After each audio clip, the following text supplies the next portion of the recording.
Welcome to this session of mindfulness meditation and compassion meditation.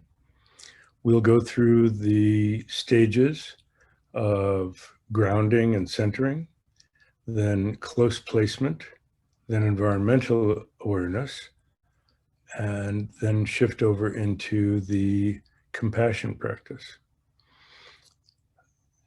I wanted to start today with something traditional, and that is that we set an intention. We set an intention before we practice. This is actually where my golf program, the PAR approach, came from, that you good in the beginning, good in the middle, good in the end. So good in the beginning means set the proper intention that we are doing these practices to help clarify our own confusion and free us from unnecessary suffering. But beyond that, we also are doing these practices to do all those things for ourselves so that we can better help others free themselves from their confusion and suffering. So that aspiration to accomplish what we can in our practice, not just for ourselves, but for the benefit of others, is good at the beginning. Then in the middle, we do the practice. And at the end, we, again, dedicate whatever benefit came from the practice to share that with others. We do the grounding practice to get ourselves settled and centered. Then we do the close placement practice. It's called close placement because we're placing our minds close to us. And nothing is closer to us than the internal sensation within our bodies. And the thing that we can feel the most easily is the feeling of filling as the breath comes in, emptying as the breath goes out. And we use the breathing because it happens whether we're paying attention to it or not. It happens without our control. We can control it to a certain extent, but not completely, like life. And the breath and the mind are very intimately linked. When we're uptight, our breath is very shallow. When we're relaxed, it's deep and slower. And we hold our minds close to us because we're training our mind. The tendency is for it to wander away someplace else in the present or into the past or future. And what we want to do is come back to what we're paying attention to in the present. So our minds are like a little puppy that needs training. We don't just let it run around hoping it'll come when we call. We keep it on a somewhat short leash so that we can feel when our mind wanders. You can actually feel it starting to go sometimes as you develop more in the practice. At first, you're there and then you're gone. And then you wake up out of your daydream. And at that moment, we say, oh, I was wandering or thinking. At that moment, you're already back. So what you bring your attention back to is not the present moment. You already woke up, and you wake up always in the present. You bring your attention back to what you had chosen to pay attention to. And that for the close placement is the breathing and our posture, the internal sensation. Now, when we move to environmental practice, environmental mindfulness, we're letting our sense perceptions wander, but they're always in the present. We let our mind wander from one sense perception to another. If it gets taken away by thoughts, when we wake up from that daydream, what were we paying attention to? We're paying attention, our anchor is our body, and instead of the internal sensation of filling and emptying, the out breath, in which our breath goes out, mixes with the space in the room, and our mind opens up to the space of the environment.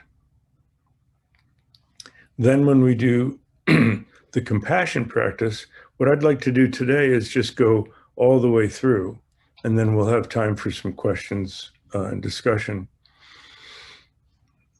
Based on the environmental practice and that sense of openness and our inseparability from the environment, that it's all one unified field of experience, then we begin the compassion practice of sending and taking. We take in the negative, it transforms into the positive, and we radiate that for ourselves and then extend that to others.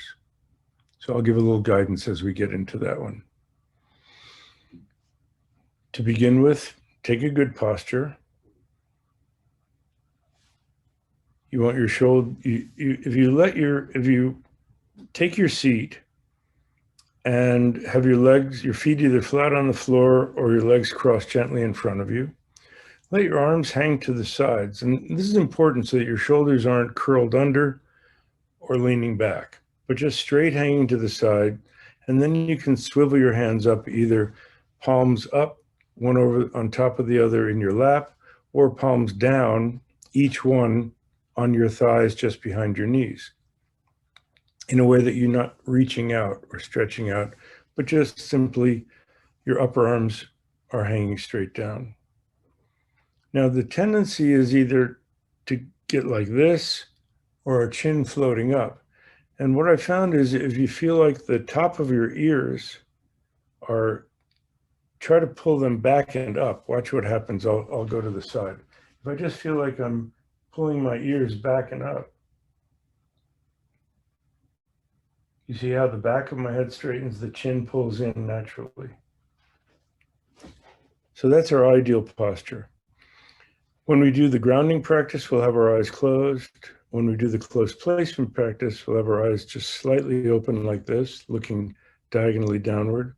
And when we do the environmental practice, eyes are open to the environment. But our body posture is the same for all.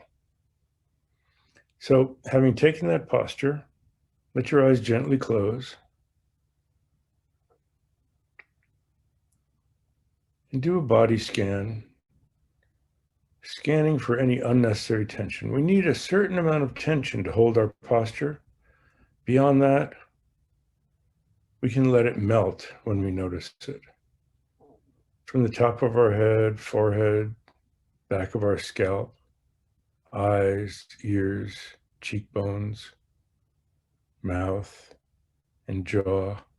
Often we have some extra tension in our jaw. Just let it melt. You can let your jaw hang there with your lips just barely touching or even slightly parted.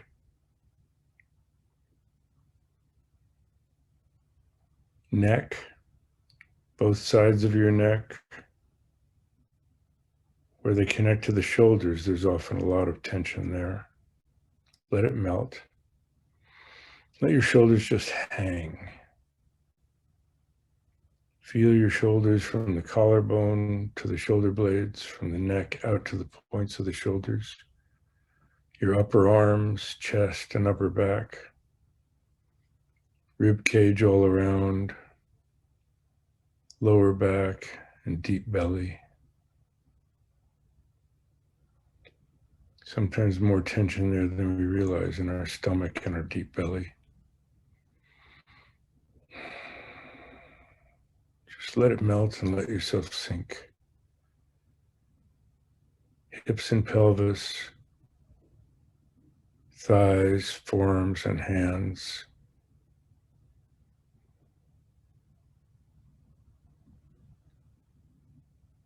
Knees, calves, ankles, and feet.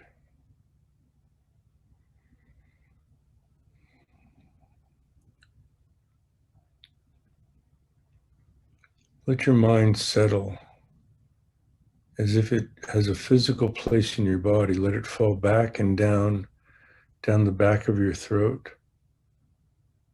It's your mind and your awareness.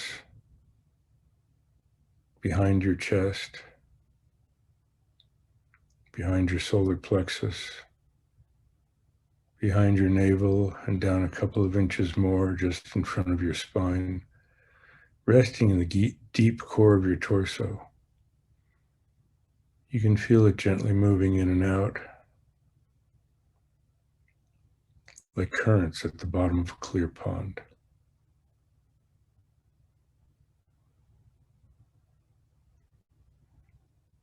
Let yourself sink into the seat. Imagine yourself sinking through the seat and merging with the earth. Breathe out, sink down. Breathe out, sink down further. You're part of the earth, but your posture extending upward majestically like a mountain. Let the breath come and go naturally like the wind. Let your mind be open to whatever you're going to experience, like the sky. Body like a mountain, breath like the wind, mind like the sky.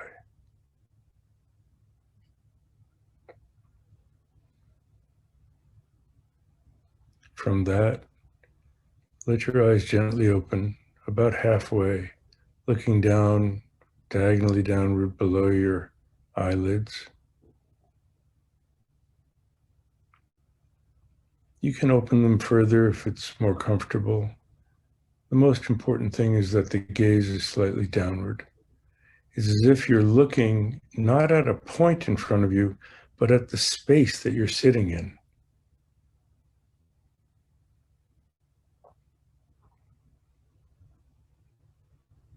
It's almost, you can see your lap, and it's almost as if you can look down inside your body and feel how your body moves as the breath comes in, and it feels like you're filling. The breath goes out, and it feels like you're emptying. So our attention is on our posture, the feeling of filling, and the feeling of emptying. We'll do that for a few minutes. And remember, if your mind wanders into a daydream, just smile when you wake up. Reinvigorate your posture and go back to attention on the feeling of filling and emptying as the breath goes in and out.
To sharpen your focus a little bit, notice the phases of the in and out breath, the feeling of starting to fill, the process of filling in the middle, and then the end point of feeling full. There's a tiny gap, and then starting to empty, emptying, and empty. Again, a tiny gap, starting to fill, filling, and full. Pay attention to the details of that whole process, in and out.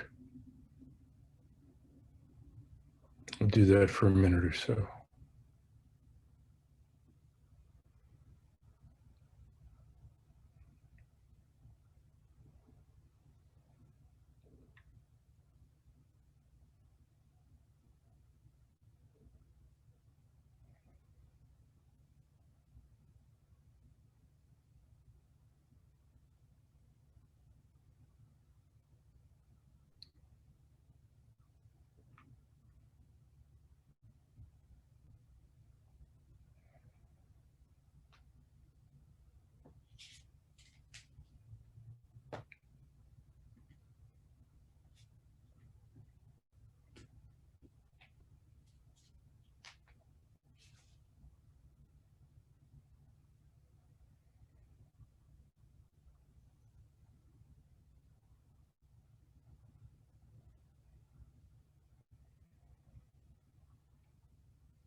Now raise your gaze, looking straight ahead. Relax your facial muscles and open your eyes as wide as you can, taking everything in your peripheral vision. Notice colors, shapes, and shades of light and dark.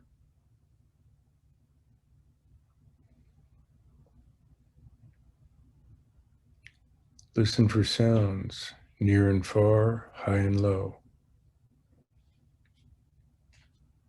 Here's the sound of a gong, my voice, sounds in the room, sounds as far away as you can hear in all directions. Feel your body. Cool air coming in through your nostrils, warm air going out. Your weight pressing into the seat, feet in the floor, the cloth or skin under your hands, the air on the skin of your hands and face. Your body moving with the breath, maybe even feel your heartbeat.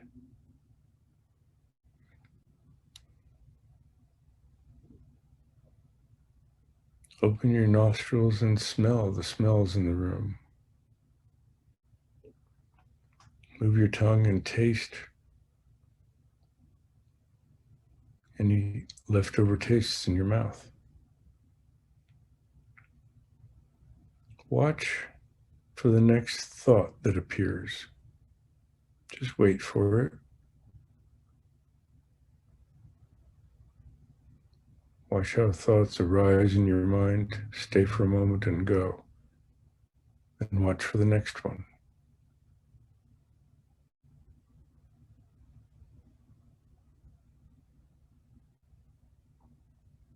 Notice their texture,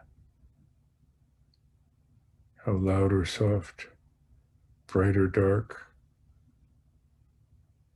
wordy or not, they feel to you.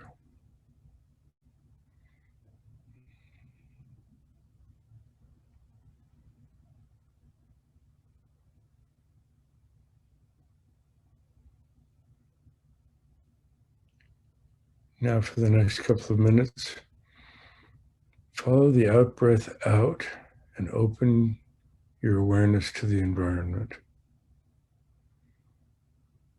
Out breath out, open to the environment. One more out breath out, and then just rest in that openness to the environment. And let your mind rest on whichever perception it's drawn to. Let it rest there for as long as it wants to, before it wants to move to another perception. And again, if you get taken away in thoughts so that you're off into a daydream, come back to the body, 1 or 2 out breaths, and then open to environmental mindfulness, environmental awareness. We'll do that for a few minutes.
When I ring the gong, just let your mind relax.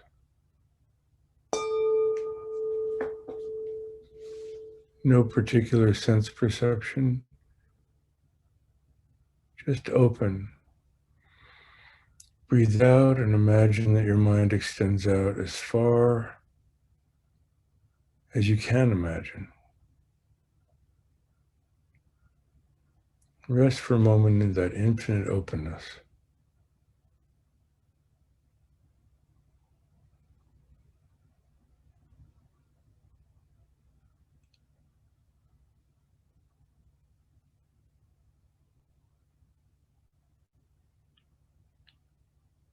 And contemplate for a moment how connected we all are. All human beings share similar experiences. We all breathe, we all eat, we all bleed. We all desire happiness and freedom from suffering. We all want health and freedom from illness. We all want peace and safety and freedom from fear.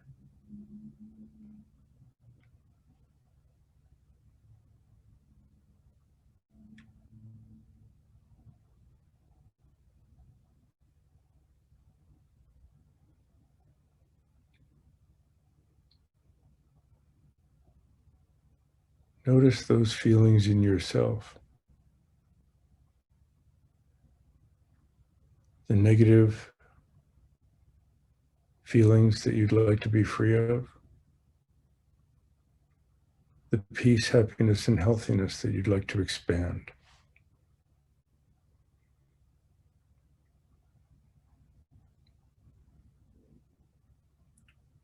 We're not going to do the formal version of sending and taking and imagine that you're taking it in and breathing out.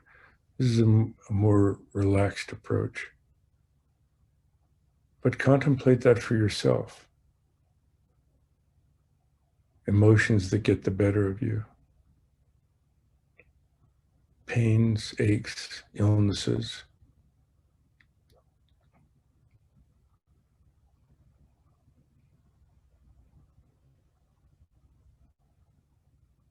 Not being able to do things you could do when you were younger.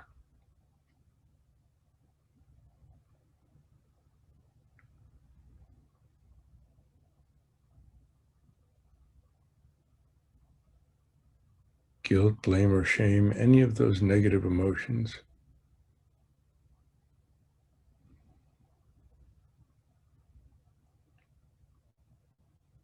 Then think of others, your loved ones, those close to you, anyone you've ever met, people you like, don't feel one way or the other. And then understand that the feelings you have, the feelings you know that the people close to you have,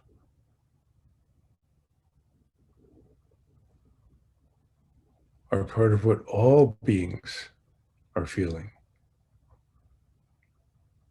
Everyone, everywhere. And imagine that as you breathe in, all those negative feelings are gathered and taken away from yourself and others. And as you breathe out, feel that they're replaced with the opposite positive feelings. Breathe in and imagine that all the guilt, blame, illness, unhappiness dissolves. It all dissolves from everyone. Breathe out and imagine that everyone is filled with the opposite of peace, health, and happiness. Just breathing in relieves yourself and others, takes all of that negativity away. Breathing out fills yourself and others with all those positive qualities.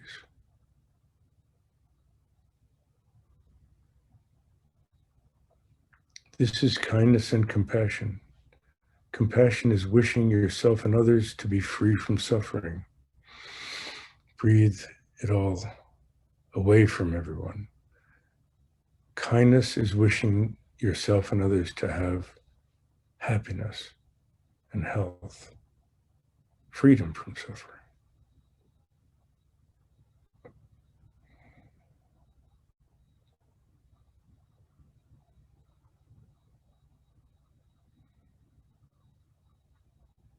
Set up a rhythm, removing suffering, filling with happiness.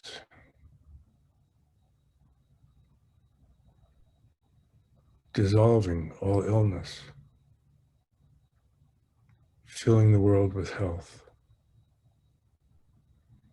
Dissolving all hatred and aggression, filling the world with peace and security. Set up that rhythm for yourself. Breathing in, it all dissolves, all the negativity dissolves. Breathing out, everything good pervades the world.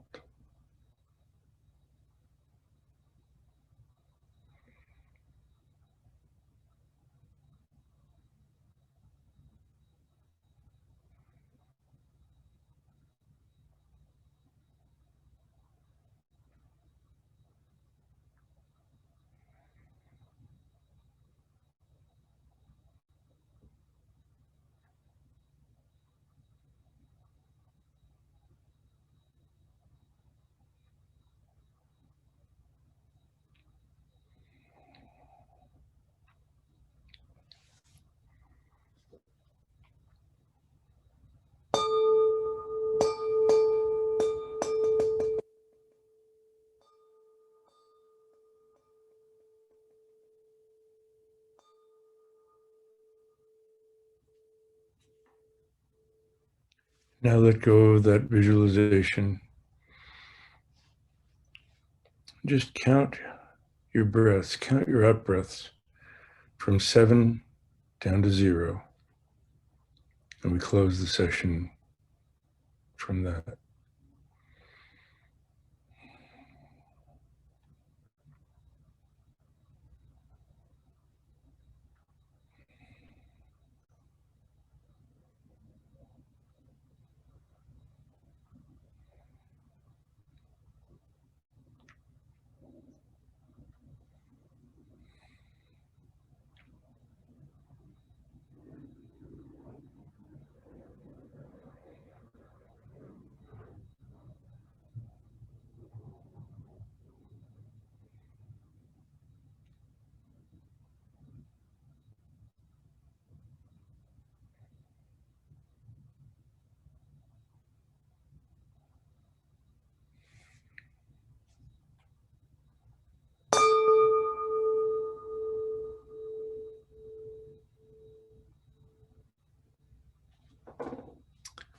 Good.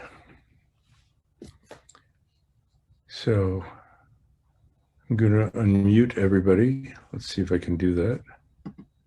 I think, allow participants to unmute themselves. Okay. So I think you can unmute yourselves. Give it a try. I see. I think it's working. Mm-hmm. So I did it a little differently today, the sending and taking practice.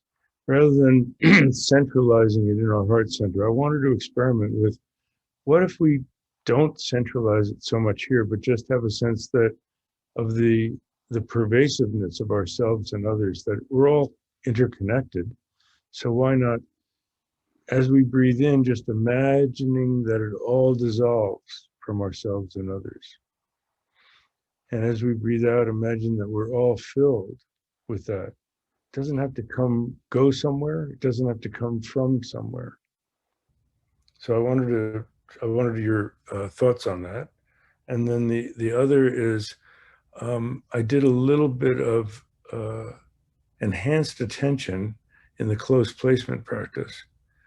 That if you're occupied with a little more of the details of the feeling of filling and feeling of emptying, you tend to stay put a little bit more.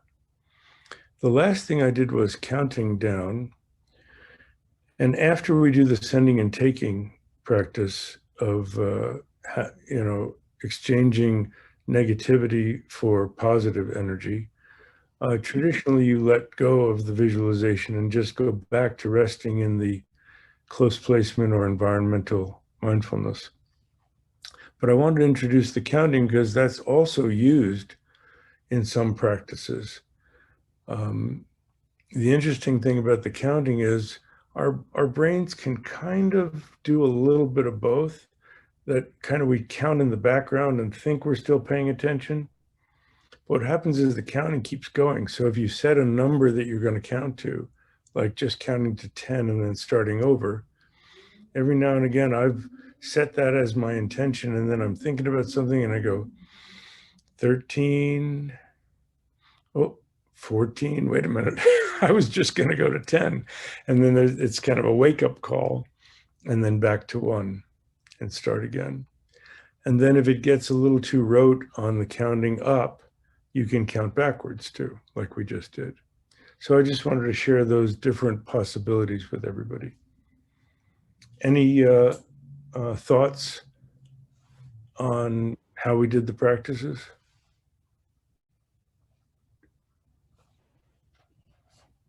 It's interesting because I've gotten so used to doing these that I kind of know what to expect is coming now. Whereas before, it was so new that it was new every time. But so it was nice to have a little change of pace today and to observe that.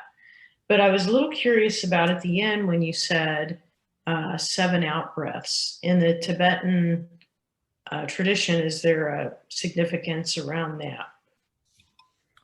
Well, in cultures from beginningless time, for as long as there's been history, there are numbers that have particular significance. And I guess in our culture, if you roll a 7, you win. So seven is very often a lucky number. It was my baseball hero, Mickey Mantle, or number 7. And we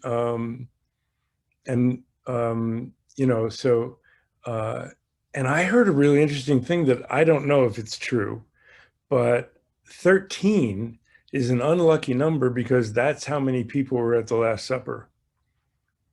Jesus and the 12 disciples, right? So that's 13. There's all sorts of reasons why different numbers. Now, 3 is also a very significant number. That's used a lot. 7 is used very often. I'm not exactly sure why. 12 is very common, and we use and 21, which is 3 times 7. So all of these numbers, and in the Tibetan tradition, 108 has significance. So when you have a mala, a string of beads that you're counting, they traditionally have 108 beads on them.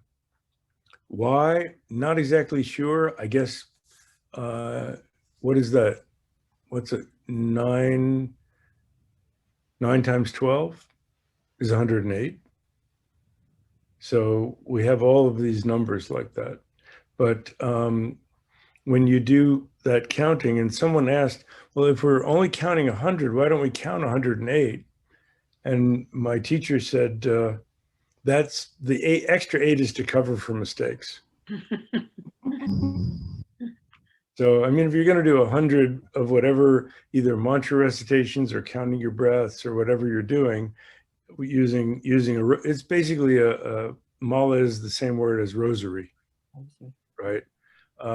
You're going to make enough mistakes that you do 8 extras to cover for that. I thought that was very, very cute. The focus on the out breath is to do less centralizing on me and more connecting how I connect with the environment.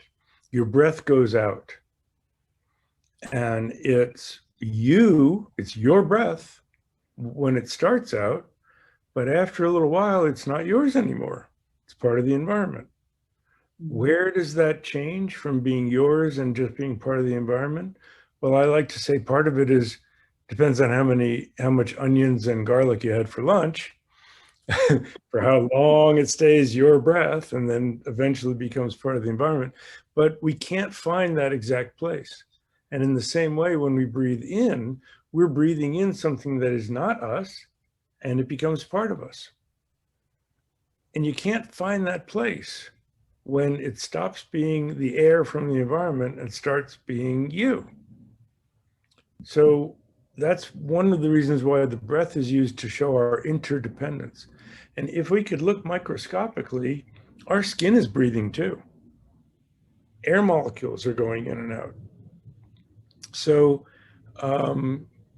so we're not as clearly this fixed entity that stops here, starts here, stops here, and then the environment, we stop here and then the environment starts. So showing that interdependence, if we focus more on the out breath, it's easier to let go. Also, I was reading this book, Breath by James Nestor, and he was talking about the sympathetic and parasympathetic nervous systems. I always get those mixed up, but one of them is more activating and one of them is more relaxing. And if somebody knows, you can clarify it for me. But breathing in is more energizing. Breathing out is more relaxing. So as you breathe out, let go. Breathe in, hold on, breathe out, let go.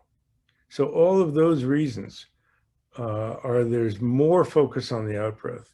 And in fact, when we were taught meditation, we were taught, you don't need to pay any attention to the in breath. Of course, as soon as we were told that, where does our mind go? Oh, I'm supposed to not pay it. It's like, don't think of an elephant. What comes to mind, right? So as soon as we were told, don't think of the in breath. Yeah, well, okay.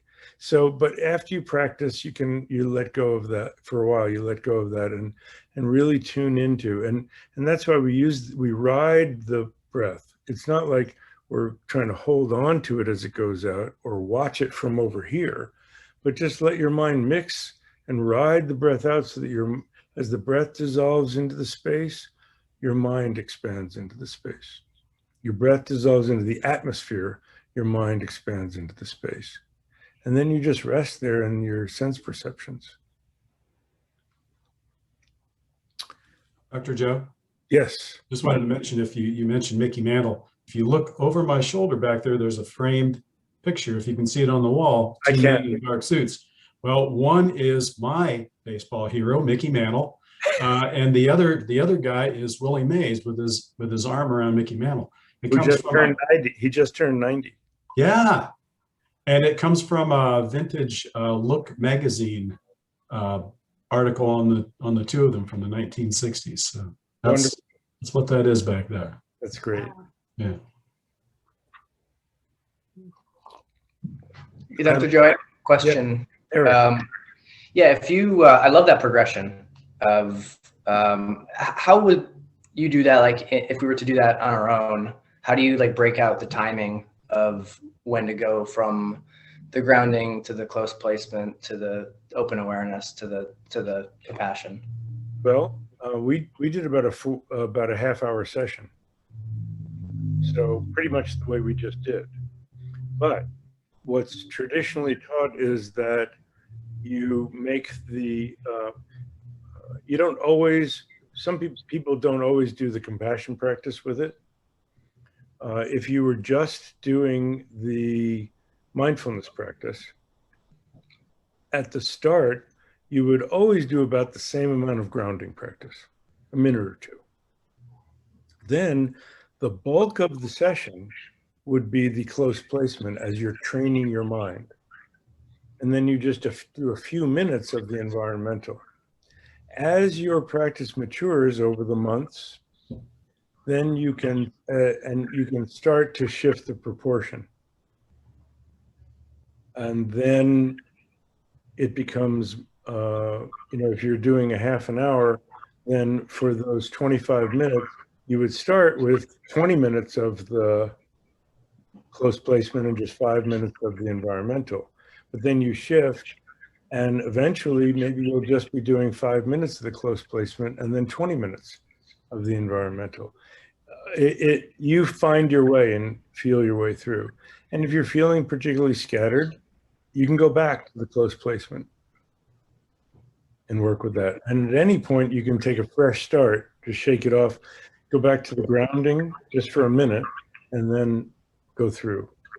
Now, when you do the progression of the compassion practice, traditionally you start with yourself and absorb the negativity and radiate out to yourself the positive.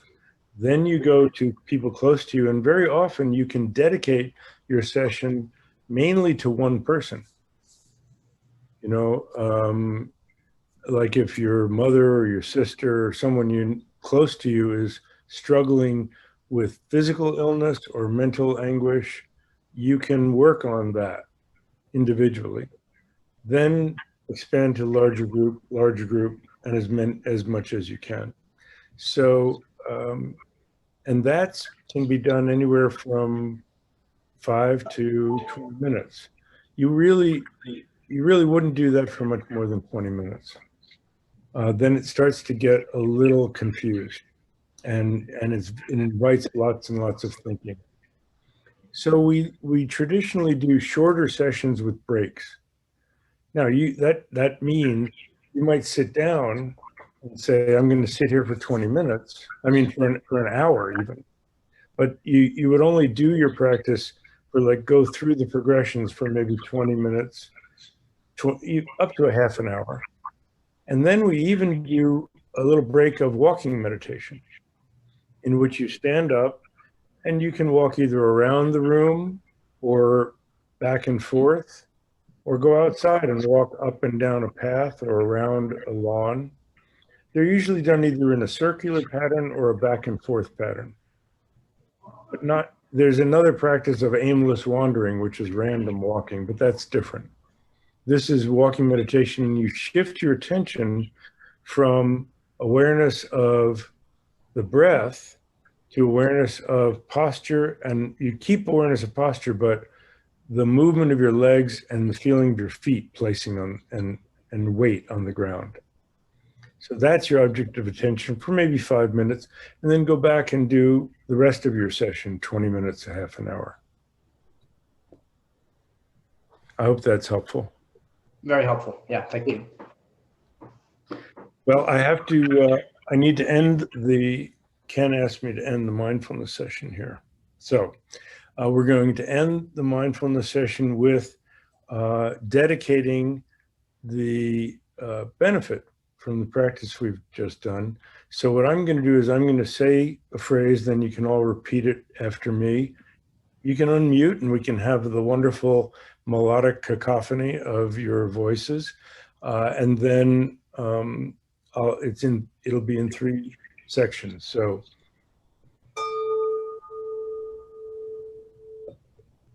may the practice we've just done May the practice be of benefit to others, be of benefit to others, as well as ourselves. as well as ourselves. And I always like to say, if you're feeling particularly generous or you want to cultivate generosity, you can say, may the practice I have just done be of even more benefit to others than to myself. So that'll close our session.